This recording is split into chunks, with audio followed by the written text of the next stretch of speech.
Hello, hello, hello, hello, Earth creatures.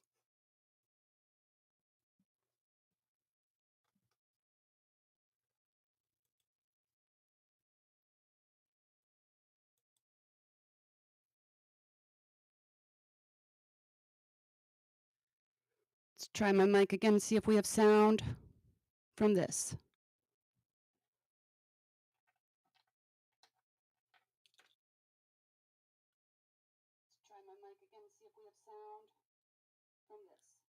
We do have sound today directly from my microphone. Yay!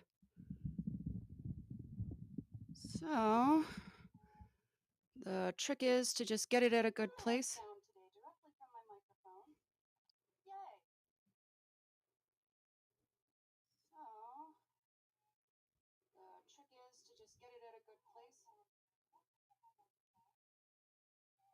And there it is. So now I can hit mute on my laptop.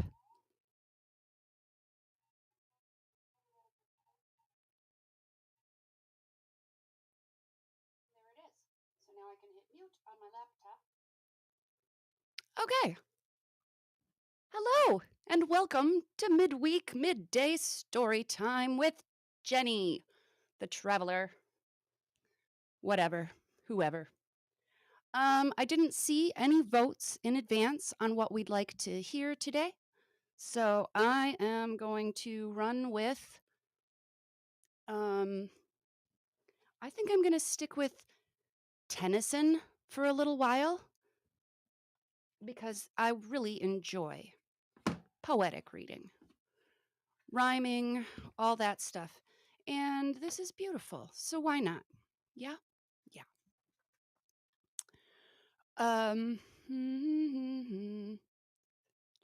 Sweet. And I'm going to start with, let's see, the wind.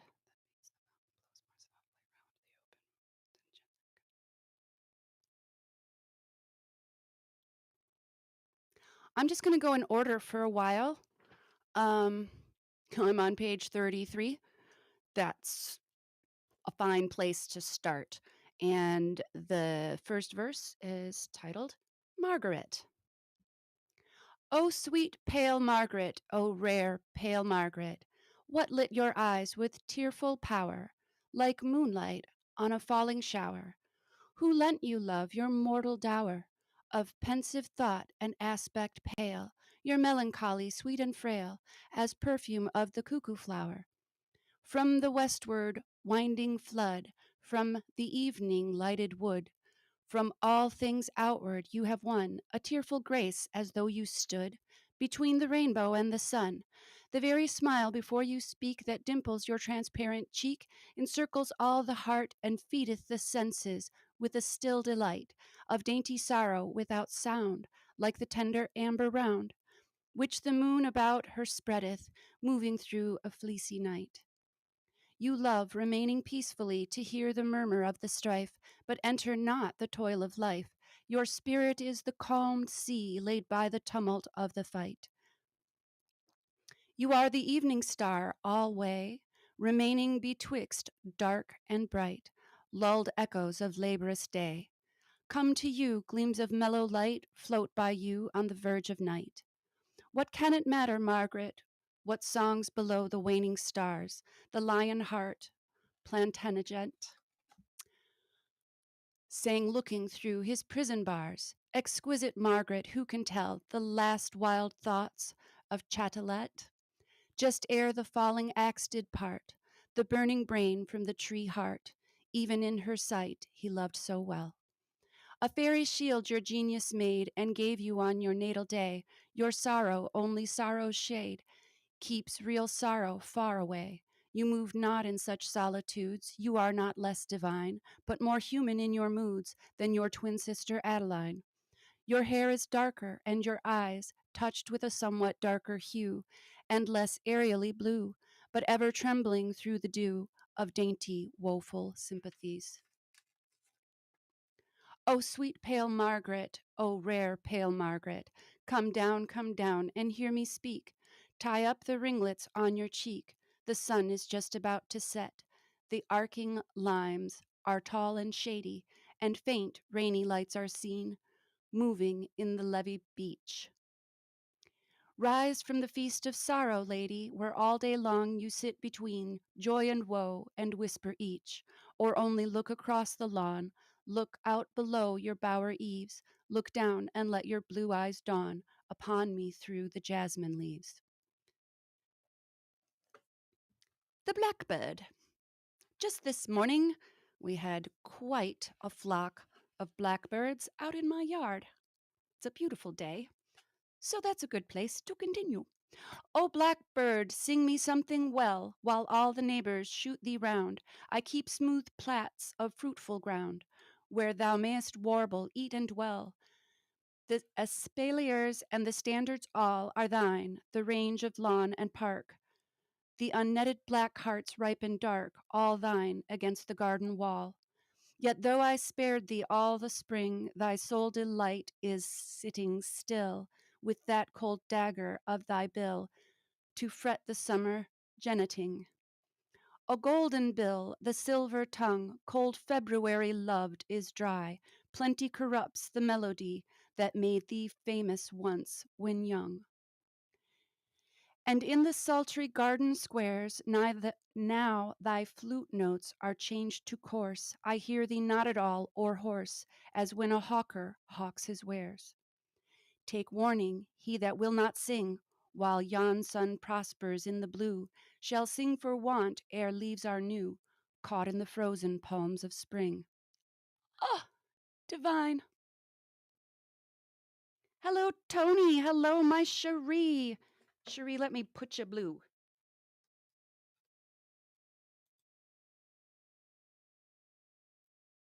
How do I?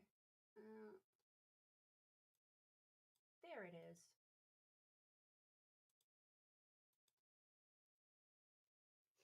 Now you're blue, Cherie. Welcome.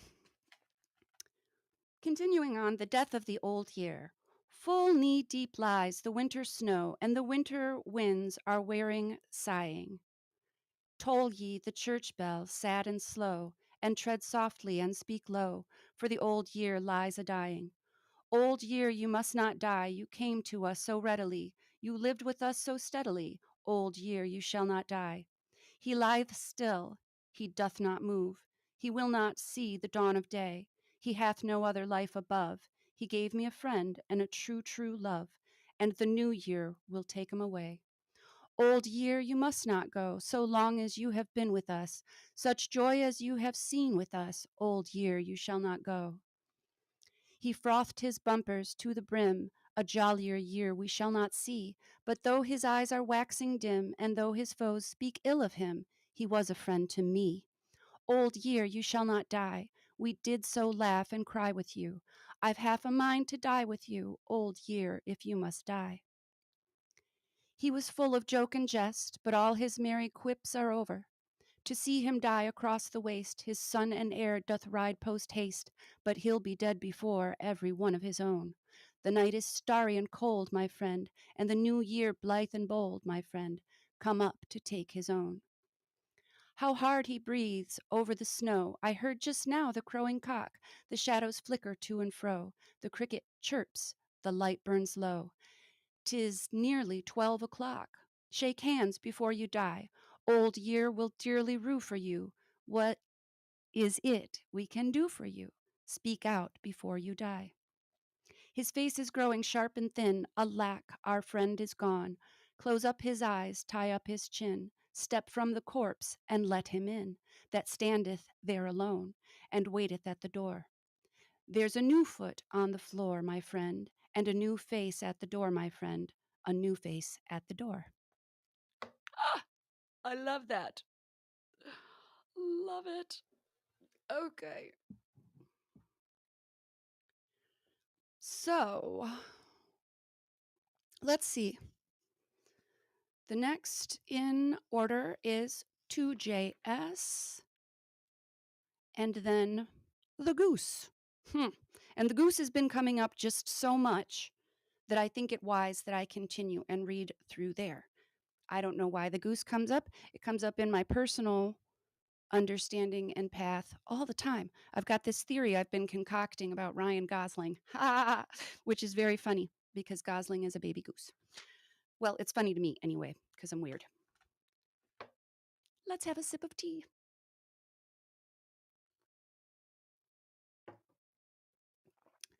To JS. The wind that beats the mountain blows more softly round the open world, and gently comes the world to those that are cast in gentle mold. And me this knowledge bolder made, or else I had not dared to flow in these words towards you and invade, with even with a verse, your holy woe. 'Tis strange that those we lean on most, those in whose laps our limbs are nursed, fall into shadow, soonest lost. Those we love first are taken first. God gives us love, something to love. He lends us, but when love is grown to ripeness, that on which it throve falls off, and love is left alone. This is the curse of time, alas. In grief I am not all unlearned. Once through mine own doors death did pass. One went, who never hath returned. He will not smile, not speak to me once more. 2 years his chair is seen, empty before us. That was he, without whose life I had not been. Your loss is rarer, for this star rose with you through a little arc of heaven, nor having wandered far, shot on the sudden into dark. I knew your brother, his mute dust, I honor and his living worth. A man more pure and bold and just was never born into the earth. I have not looked upon you nigh, since that dear soul hath fallen asleep. Great nature is more wise than I will not tell you not to weep. And though mine eyes fill with dew, drawn from the spirit through the brain, I will not even preach to you. Weep, weeping dulls the inward pain. Let grief be her own mistress still, she loveth her own anguish deep. More than much pleasure, let her will be done to weep or not to weep. I will not say, God's ordinance of death is blown in every wind, for that is not a common chance that takes away a noble mind. His memory long will live alone in all our hearts as mournful light that broods above the fallen sun and dwells in heaven half the night. Vain solace, memory standing near, cast down her eyes, and in her throat her voice seemed distant, and a tear dropped on the letters as I wrote. I wrote I know not what, in truth. How should I soothe you anyway, who miss the brother of your youth, yet something I did wish to say. For he too was a friend to me, both are my friends, and my true breast bleedeth for both, yet it may be that only silence suiteth best. Words weaker than your grief would make grief more. 'Twere better I should cease, although myself could almost take the place of him that sleeps in peace.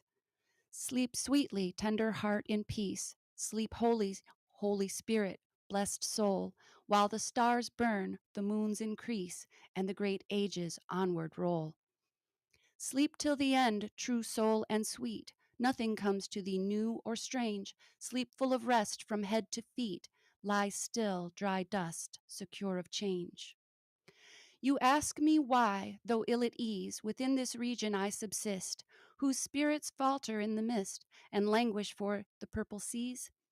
It is the land that free men till, that sober-suited freedom chose.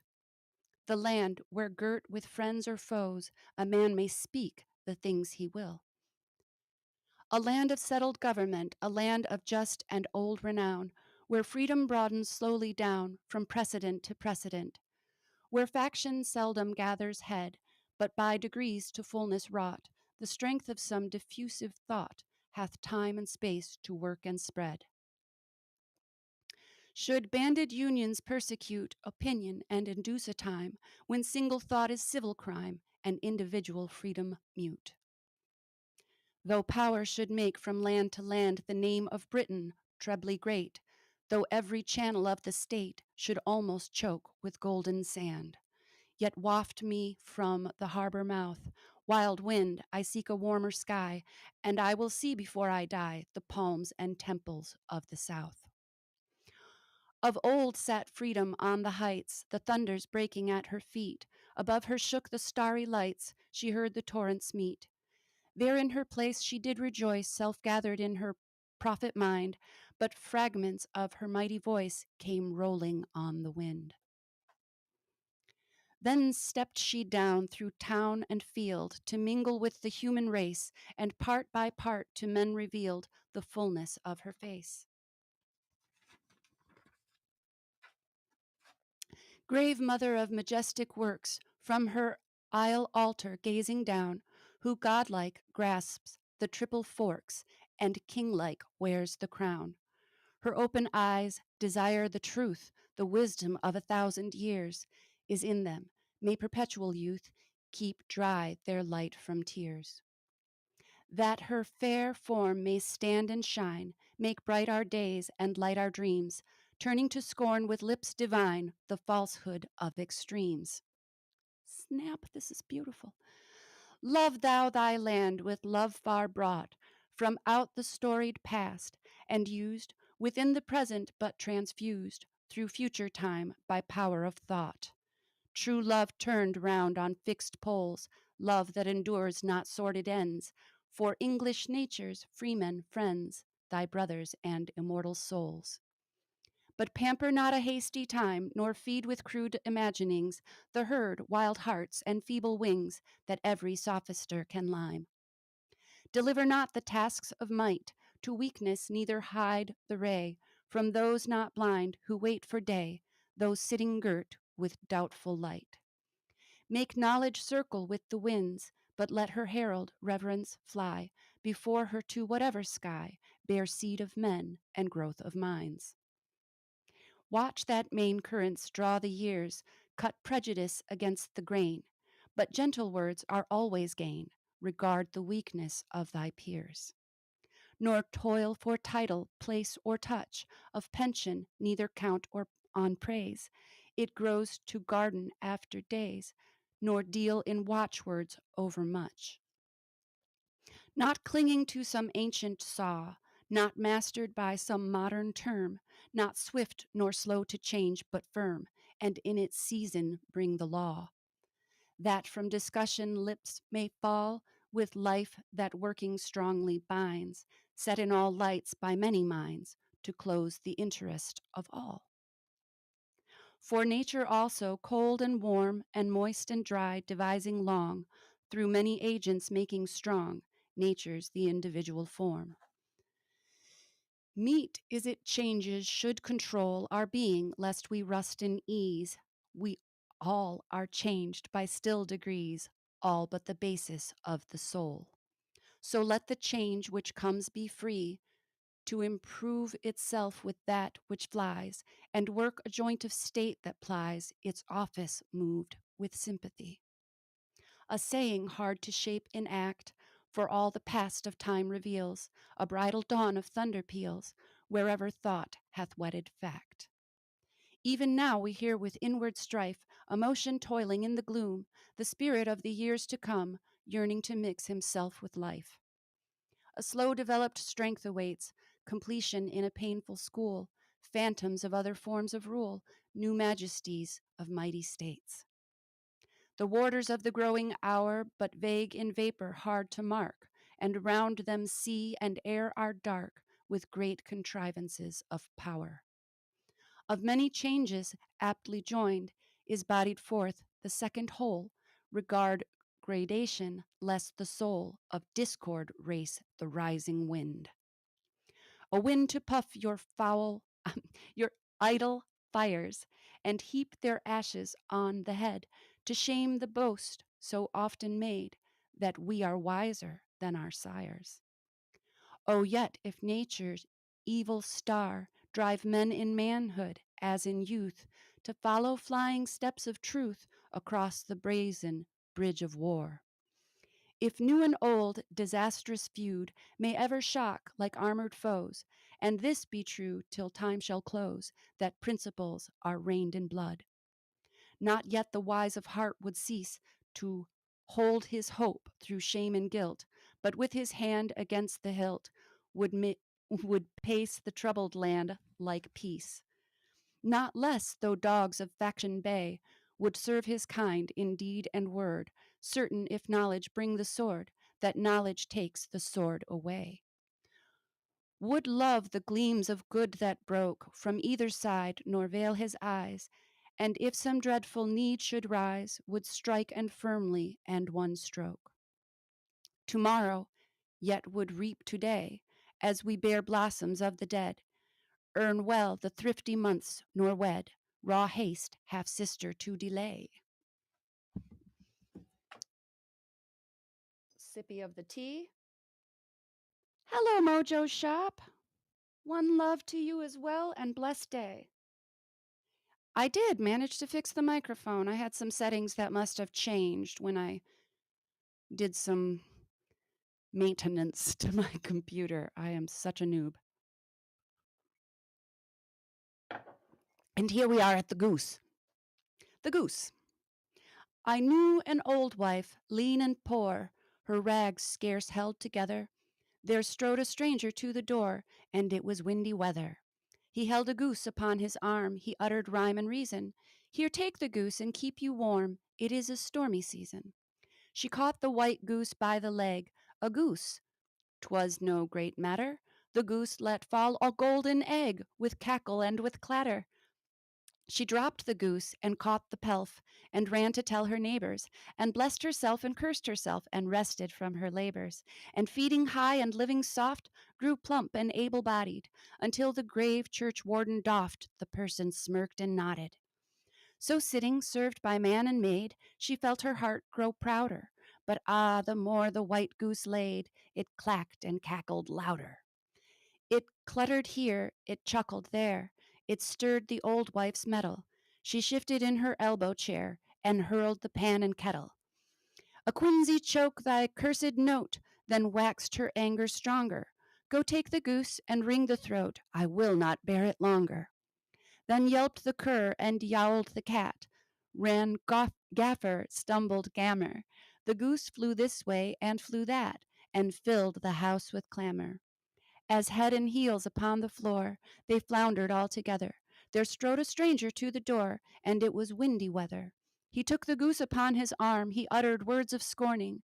So keep you cold or keep you warm, it is a stormy morning. The wild wind rang from park and plain, and round the attics rumbled, till all the tables danced again, and half the chimneys tumbled. The glass blew in, the fire blew out, the blast was hard and harder. Her cap blew off, her gown blew up, and a whirlwind cleared the larder. And while on all sides breaking loose, her household fled the danger, quoth she, the devil take the goose, and God forget the stranger. Okay, that's interesting. I'll ponder that some at length. We're half an hour in. So, let's see. This is where we're getting into Tales of King Arthur. And I could jump right into that. And I believe that those tales continue from here with little side notes. Ooh, I have some damaged pages. Or we could make it lighter for a few moments, and we could begin the Chimera, which is next in line from the Young Folks Greek Classics, or we can read some of those old ballads and folk tales that I was reading from the other day. And a lot of those are short and fun, good stories that some of us remember from childhood. The last one we read from that was The Pied Piper of Hamelin, which I really enjoyed that telling. There were There was a mention of Tartary in that one, if any of you were here for that and you recall. So let's take a quick vote. I think that I'm going to set aside Tennyson for the moment and either read The Chimera or some random tales from old songs and ballads. Give me if you're in the chat, it looks like I only have 4 in attendance right now. So if you're in chat, feel free to vote. 1 for Greek classics, which would be The Chimera, and 2 for old songs and ballads, which is lots of short little rhyming stories, but they all have lessons and fun things to learn.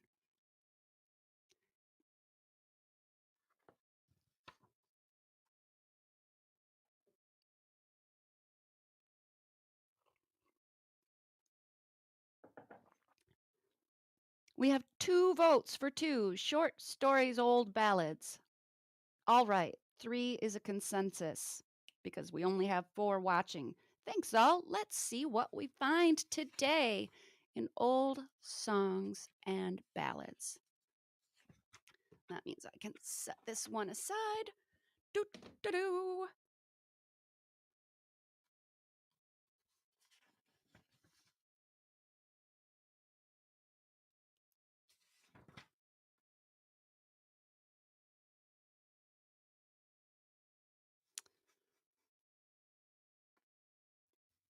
How about the chimney sweeper? This is a William Blake story. Okay. When my mother died, I was very young, and my father sold me while yet my tongue could scarcely cry, weep, weep, weep, weep. So your chimneys I sweep, and in soot I sleep. There's little Tom Dacker who cried when his head, that curled like a lamb's back, was shaved. So I said, hush, Tom, never mind it, for when your head's bare, you know that the soot cannot spoil your white hair. And so he was quiet, and that very night, as Tom was a-sleeping, he had such a sight that thousands of sweepers, Dick, Joe, Ned, and Jack, were all of them locked up in coffins of black. And by came an angel who had a bright key, and he opened the coffins and set them all free. Then down a green plain leaping, laughing, they run, and wash in a river, and shine in the sun. Then naked and white, all their bags left behind, they rise upon clouds and sport in the wind. And the angel told Tom if he'd be a good boy, he'd have God for his father and never want joy. And so Tom awoke, and we rose in the dark, and got with our bags and our brushes to work. Though the morning was cold, Tom was happy and warm, so if all do their duty, they need not fear harm. And see, that's right along with we going into it and fear not. Fear not. God has your back. Next is The Pin by Ann Taylor. Dear me, what signifies a pin wedged in a rotten board? I'm certain that I won't begin at 10 years old to hoard. I never will be called a miser, that I'm determined, said Eliza. So onward tripped the little maid and left the pin behind, which very snug and quiet lay, to its hard fate resigned. Nor did she think, a careless chit, 'twas worth her while to stoop for it. Next day a party was to ride, to see an air balloon, and all the company beside were dressed and ready soon. But she a woeful case was in, for want of just a single pin. In vain her eyes, in vain her eager eyes she brings to every darksome crack. There was not one, and yet her things were dropping off her back. She cut her pincushion in two, but no, not one had fallen through. At last, as hunting on the floor, over a crack she lay, the carriage rattled to the door, then rattled fast away. But poor Eliza was not in, for want of just a single pin. There's hardly anything so small, so trifling, or so mean, that we may never want at all, for service unforeseen. And wilful waste, depend upon't, brings almost always woeful want. Hold on. My butt's fallen asleep because I'm sitting on one desk in order to have this one in view.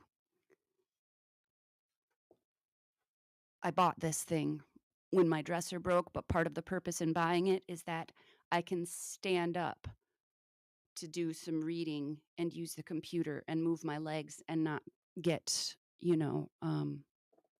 cramped up or just lazily sitting for too long.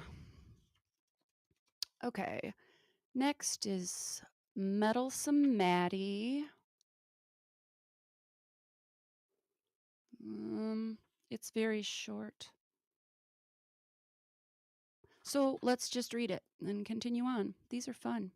One ugly trick was often spoiled, the sweetest and the best. Matilda, through a pleasant child, one ugly trick possessed, which, like a cloud before the skies, hid all her better qualities. Sometimes she'd lift the teapot lid to peep at what was in it, or tilt the kettle if you did, but turn your back a minute. In vain you told her not to touch, her trick of meddling grew so much. Her grandmamma went out one day, and by mistake she laid her spectacles and snuff-box gay too near the little maid. Ah, well, thought she, I'll try them on as soon as grandma is gone. Forthwith she placed upon her nose the glasses large and wide, and looking round, as I suppose, the snuff-box too she spied. Oh, what a pretty box is that! I'll open it, said little Mat. I know what grandmamma would say, don't meddle with it, dear, but then she's far enough away, and no one else is near. Besides, what can there be amiss in opening such a box as this? So thumb and finger went to work to move the stubborn lid, and presently a mighty jerk the mighty mischief did. For all at once, ah, woeful case, the snuff came puffing in her face. Poor eyes and nose and mouth beside, a dismal sight presented. In vain, as bitterly she cried, her folly she repented. In vain she ran about for ease. She could nothing now but sneeze. She dashed the spectacles away to wipe her tingling eyes, and as in 20 bits they lay, her grandmamma she spies. Hey day, and what's the matter now? Says grandmamma with lifted brow. Matilda, smarting with the pain, and tingling still and sore, made a many promise to refrain from meddling evermore. And 'tis a fact, as I have heard, she ever since has kept her word.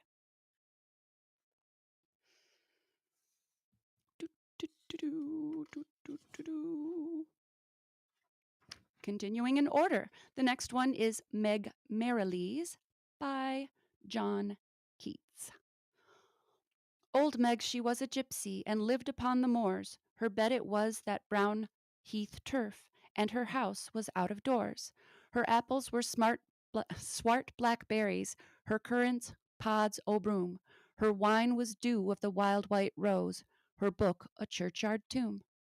Her brothers were the craggy hills, her sisters larken trees. Alone with her great family, she lived as she did please. No breakfast had she many a morn, no dinner many a noon. Instead of supper, she would stare full hard against the moon. But every morn of woodbine fresh, she made her garlanding, and every night the dark glen yew she wove, and she would sing. And with her fingers old and brown, she plaited mats of rushes, and gave them to the cottagers she met among the bushes. Old Meg was brave as Margaret Queen, and tall as Amazon. An old red blanket cloak she wore, a chip hat had she on. God rest her aged bones somewhere, she died full long agone. But there was Margaret again, and what we read from Tennyson this morning was Margaret. Interesting, because that is unplanned. I love it when that happens personally. It means I need further pondering upon both.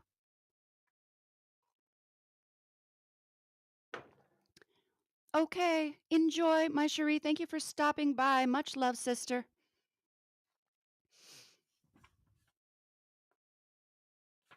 The next is called An Old Woman of the Roads.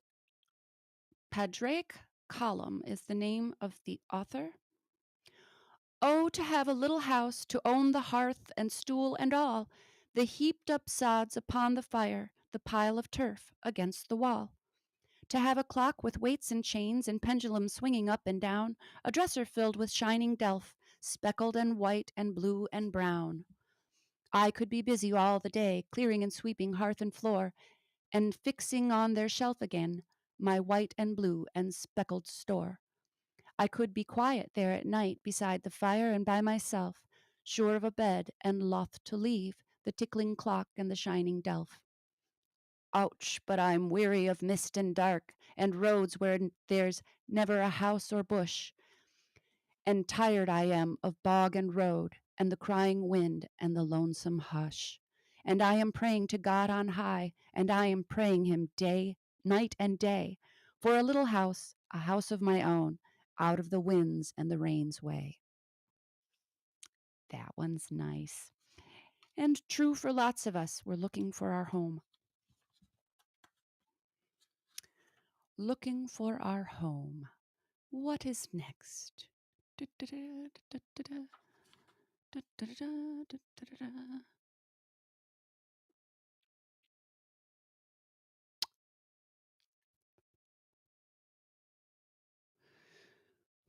This one's anonymous. Bonnie George Campbell. Let's try that one. High upon the highlands and lay upon Tay, Bonnie George Campbell rode out on a day, saddled and bridled and booted rade he. Toom home came the saddle, but never came he. This is written with an accent. Down came his old mother, greetin' for sir, and down came his bonny wife, wringin' her hair. My meadow lies green, and my corn is unshorn, my barn is to build, and my babe is unborn. Saddled and bridled and booted rade he, toom home came the saddle, but never came he.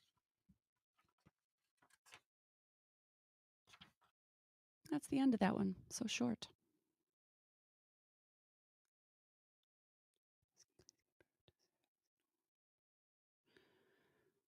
This one is only a couple pages long. It is also anonymous, Sir Patrick Spens. The king sits in Dunfermline town, drinking the blood-red wine. Oh, where will I get a scaly skipper to sail this new ship of mine? Oh, up and spake an elder knight, sat at the king's right knee. Sir Patrick Spens is the best sailor that ever sailed the sea.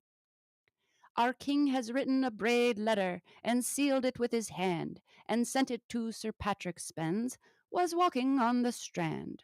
To Norroway, to Norroway, to Norroway over the foam. The king's daughter of Norroway, 'tis thou maun bring her home. The first word that Sir Patrick read, sae loud, loud laughed he. The neist word that Sir Patrick read, the tear blinded his eye. Oh, what is this has done this deed, and told the king o' me to send us out at this time o' year to sail upon the sea? Be it wind, be it weet, be it hail, be it sleet, our ship must sail the foam, the king's daughter of Norroway, 'tis we must fetch her home. They hoist their sails on Monday morn, with the speed they may, and they had landed in Norroway upon a Wednesday. They had not been a week in Norroway but tway, when that lords o' Norroway began aloud to say, Ye Scottishmen spend our king's goad, and our queen's fee. Ye lie, ye lie, ye liars loud, for loud I hear ye lie. For I have brought as much white money as gain my men and me, and I have brought a half fowl a good red gowd out over the sea with me. Make ready, my merry men, our good ship sails the morn. Now ever alack, my master dear, I fear a deadly storm. I saw the new moon late yestern, with the old moon in her arm, and if I were gang to sea, master, I fear will come to harm.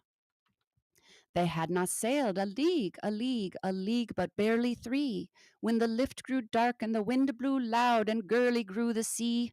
The anchors brake and the topmast lap. It was sick a deadly storm, and the waves came o'er the broken ship till her sides were torn. Oh, where will I get a good sailor to take my helm in hand, till I get up to the tall topmast to see if I can spy land? Oh, here I am a sailor good to take the helm in hand, till ye get up to the top tall mast, but I fear you'll never spy land. He had not gone a step, but barely one, when about flew out of our goodly ship, and the salt sea it came in. Guff, fetch you a web of the silken cloth, another o' the twine, and wap them into their ship's side, and let not the sea come in.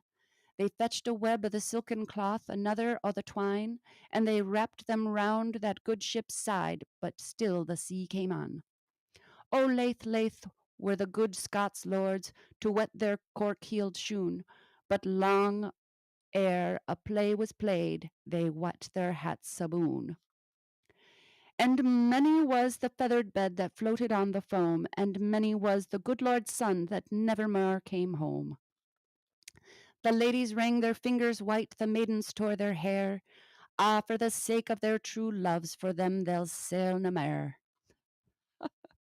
Oh, long, long may the ladies sit with their fans into their hand before they see Sir Patrick Spens come sailing to the strand. And long, long may the maidens sit with the good combs in their hair, awaiting for their own dear loves, for them they'll see nae mair. Oh, 40 miles off Aberdour, 'tis 50 fathoms deep, and there lies good Sir Patrick Spens with the Scots lord at his feet. Oh. Hmm. That one was actually written very strangely. The words are spelled so that you almost have to pronounce them with some kind of Scottish accent. So that's kind of fun. So,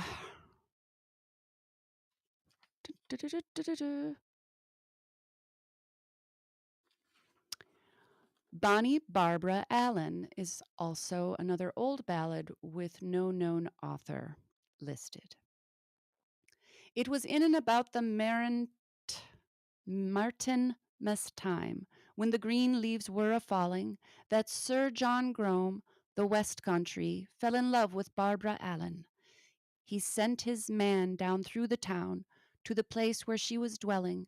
Oh, haste and come to my master dear, gone ye Barbara Allen.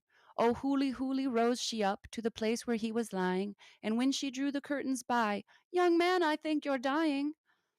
Oh, it's I'm sick and very, very sick, and 'tis for Barbara Allen. Oh, the better for me ye's never be, though your heart's blood were a spillin'. Oh, dunna you mind, young man, said she, when ye was in the tavern a drinking, that ye made the healths go round and slighted Barbara Allen. He turned his face unto the wall, and death was with him dealing. Adieu, adieu, my dear friends all, and be kind to Barbara Allen. And slowly, slowly raised she up, and slowly, slowly left him, and sighing said she could not stay, since death of life had reft him. She had not gone a mile but twa, when she heard the dead bell ringing, and every jow that the dead bell gied, it cried, Woe to Barbara Allen. O mother, mother, make my bed, oh, make it soft and narrow, since my love died for me today, I'll die for him tomorrow. Sad and sweet. Next is the Pied Piper and Hindi Horn, which we read.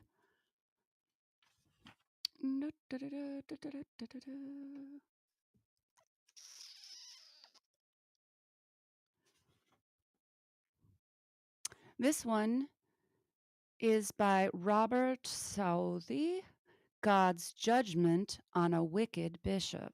Allow us to read that. Let me get my feet adjusted again. God's Judgment on a Wicked Bishop. The summer and autumn had been so wet that in winter the corn was growing yet. 'Twas a piteous sight to see all around the grain lie rotting on the ground. Every day the starving poor crowded around Bishop Hatto's door, for he had a plentiful last year's store, and all the neighborhood could tell his granaries were furnished well.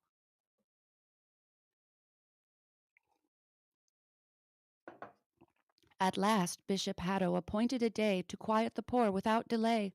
He bade them to his great barn repair, and there should have food for the winter there. rejoiced such tidings good to hear. The poor folk flocked from far and near.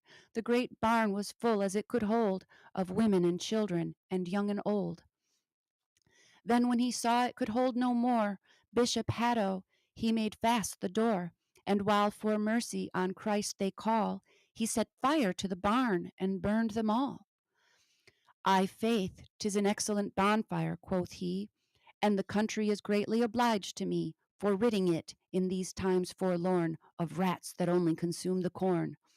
So then to his palace returned he, and he sat down to supper merrily, and he slept that night like an innocent man, but Bishop Hatto never slept again. In the morning, as he entered the hall, where his picture hung against the wall, a sweat like death all over him came, for the rats had eaten it out of the frame.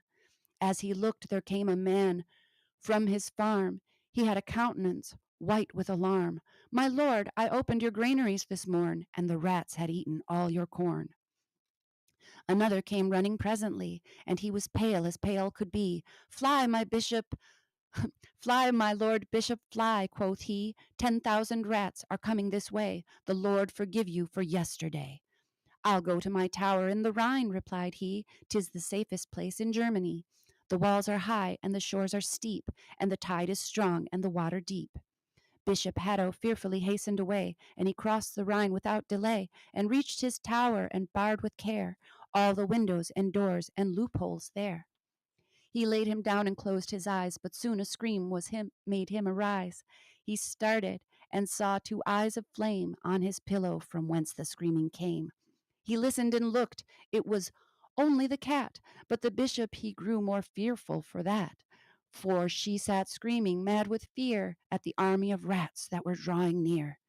For they had swum over the river so deep, and they had climbed the shores so steep, and now by thousands up they crawl to the holes and the windows in the wall.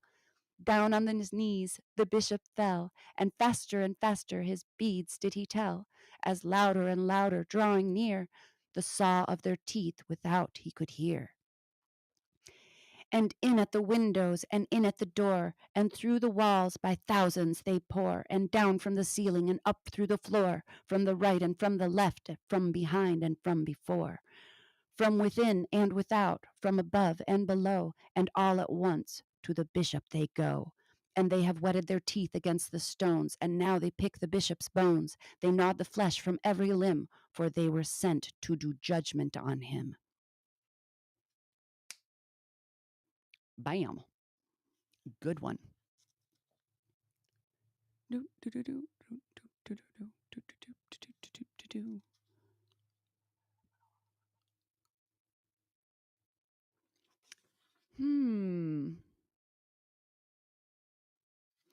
I'm going to keep reading in order.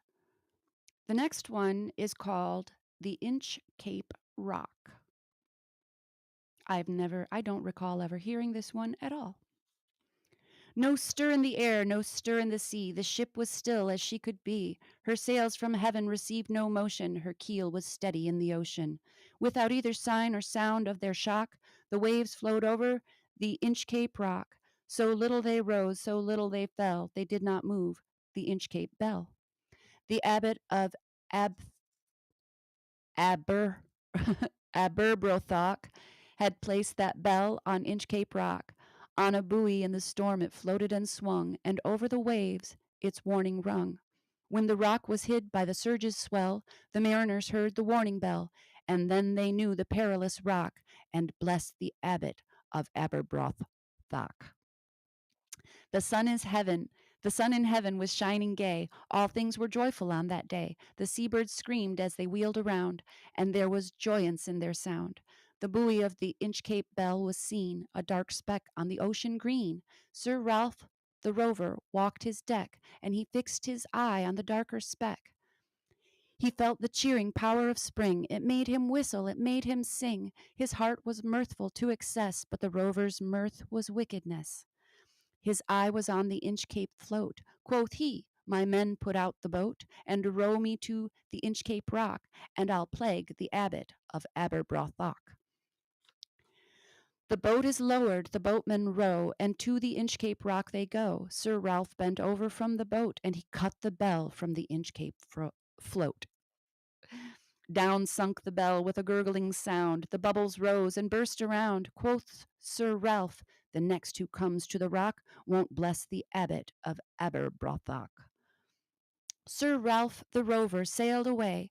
He scoured the seas for many a day, and now, grown rich with plundered store, he steers his course for Scotland's shore.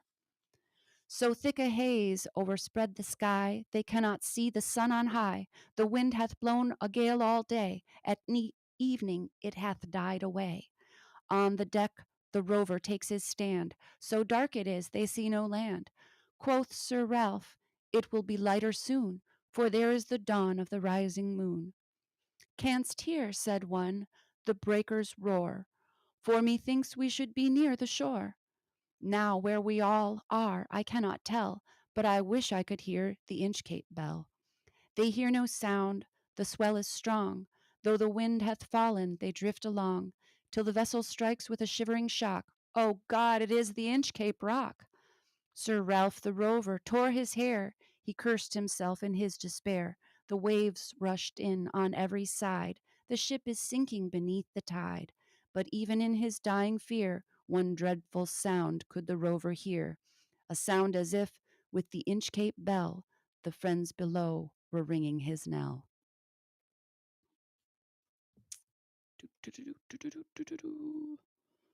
What's next?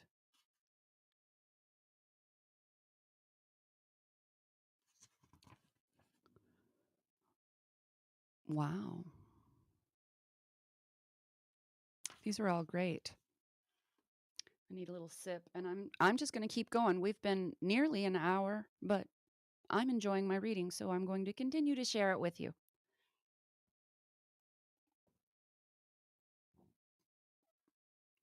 Yeah, I've run across some good ones today, and with synchronicities, totally unplanned. I love that. I love that when that happens. That's fun.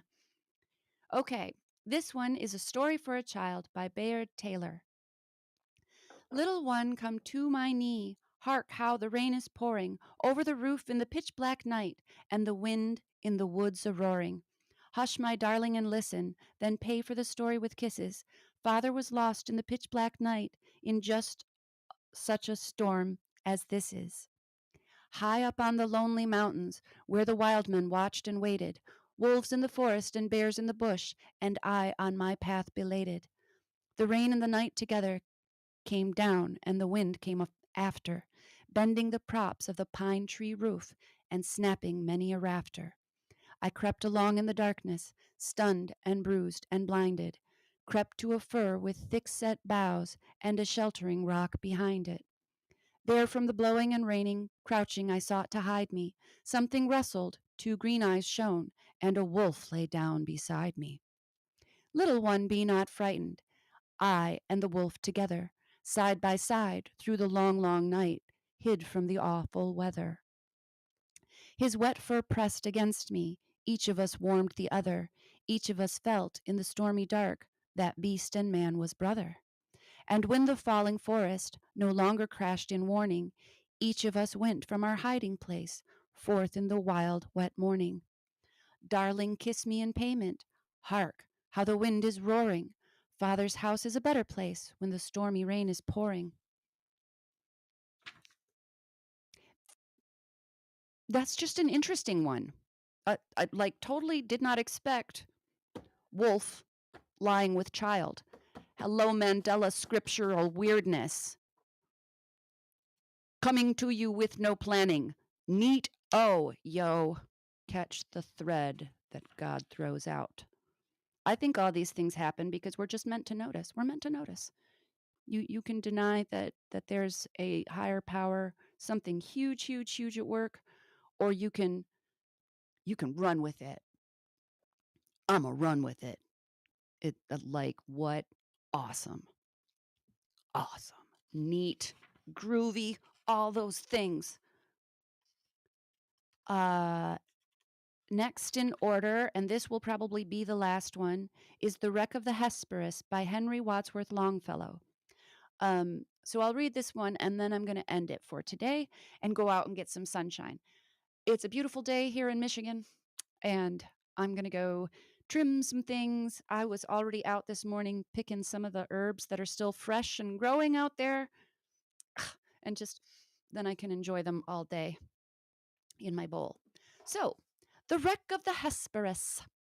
It was the schooner Hesperus that sailed the wintry sea, and the skipper had taken his little daughter to bear him company.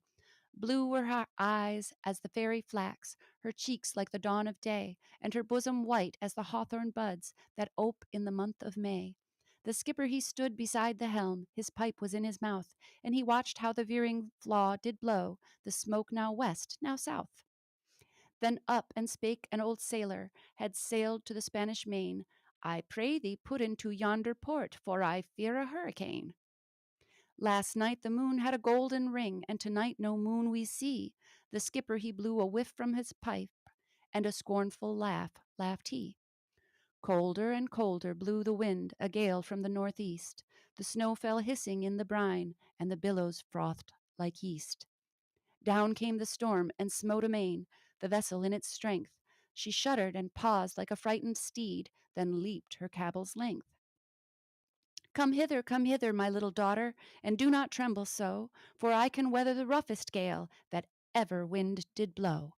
He wrapped her warm in his seaman's coat against the stinging blast. He cut a rope from a broken spar and bound her to the mast. Oh, father, I hear the church bells ring. Oh, say, what may it be? 'Tis a fog bell on a rock-bound coast, and he steered for the open sea.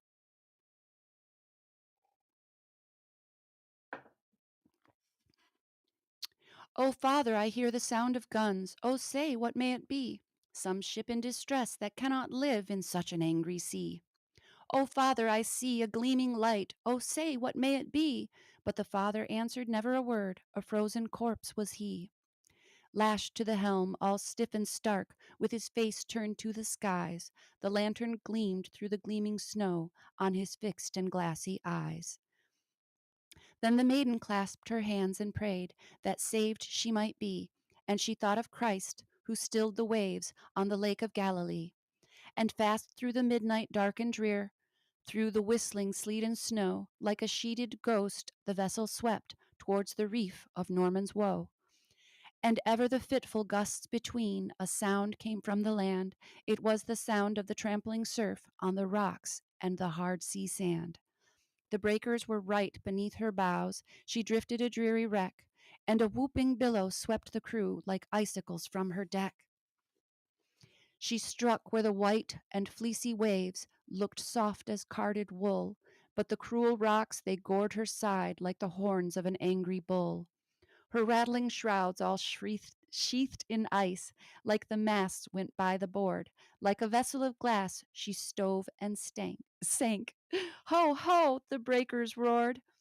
At daybreak on the bleak sea beach, a fisherman stood aghast to see the form of a maiden fair lashed close to a drifting mast. The salt sea was frozen on her breast, the salt tears in her eyes, and he saw her hair like the brown seaweed on the billows fall and rise. Such was the wreck of the Hesperus in the midnight and the snow. Christ save us all from a death like this on the reef of Norman's Woe. And for that, we will leave it today. There is sunshine to enjoy and work to be done. I hope you all enjoyed these lovely rhymes and tales.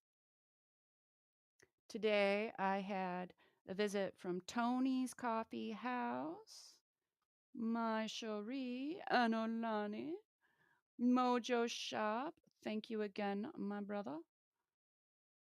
And those were our only hellos that I see. Ah, DN. Yeah, I'm sorry you did miss it.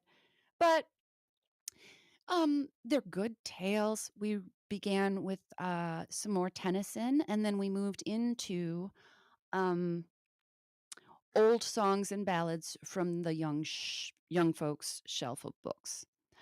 All of them were good, and there were synchronicities just in my reading, which were unplanned. And yay, that was fun. Fun, fun. I hope that you enjoyed story time if you were here with us live. If you're seeing in the future or going back to the beginning now, man, all these stories are turning out to be good and some of them very timely. Um so today I'm going to wish you happy hours and much love. I hope to see you all again. I may or may not read tomorrow. It'll just depend on what comes up. If I do, I will put out notice at least a few hours in advance. So, with that, I will bid you adieu, and you all have my love. Mwah. See you soon.